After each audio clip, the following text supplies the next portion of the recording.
Good morning, good morning, good morning. So bitaw guys. So maayong adlaw, may buntag unsa ba karon? So sa mga naglantaw karon no, may buntag da karon. Ani ata karon sa Barangay Lumbia.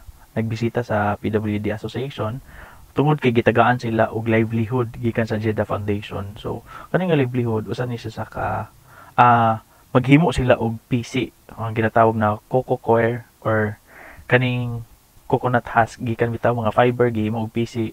So makita ninyo sa proseso giunsa. So kana sila diha nga grupo gikunis-kunis ang maong bunot. So gihimo hantod nga mahimo siyang fiber and then kana nga fiber mahimo dai siyang PC. So panagsala kita makabaluan ni nga mahimo ding PC ang bunot. So karon makakita na gid mo kung giunsa nila pagbuhat.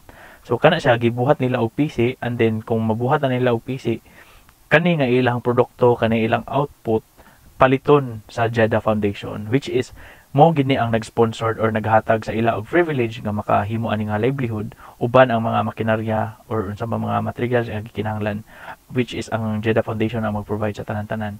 So kani guys, makita ninyo naghimo na gid og PC no. So PC man gid na di na malilong. So kani ilang ma'am o so muna grabe na ang strategy. So kung magbuhat gid og PC kinahanglan siya og partner, di siya pwede nga isa lang. So kay na may kinahanglan mag-drive dito sa katong machine nga ginahimo and then isa pod ang magbuhat or magtimon sa ba something kana para mabuo ang PC.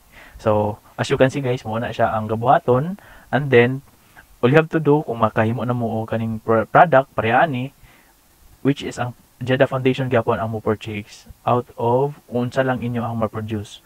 So sa mga PWDs nga magmaritis lang unsa ba diha kung gusto mo og time nga maka-produce mo og mga products, pwede gid mo makabuhat ani guys.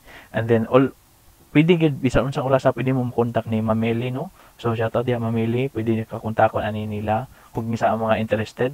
By the way guys, ang Jeddah Foundation established and founded by our own former city councilor Engineer Inday Dahino.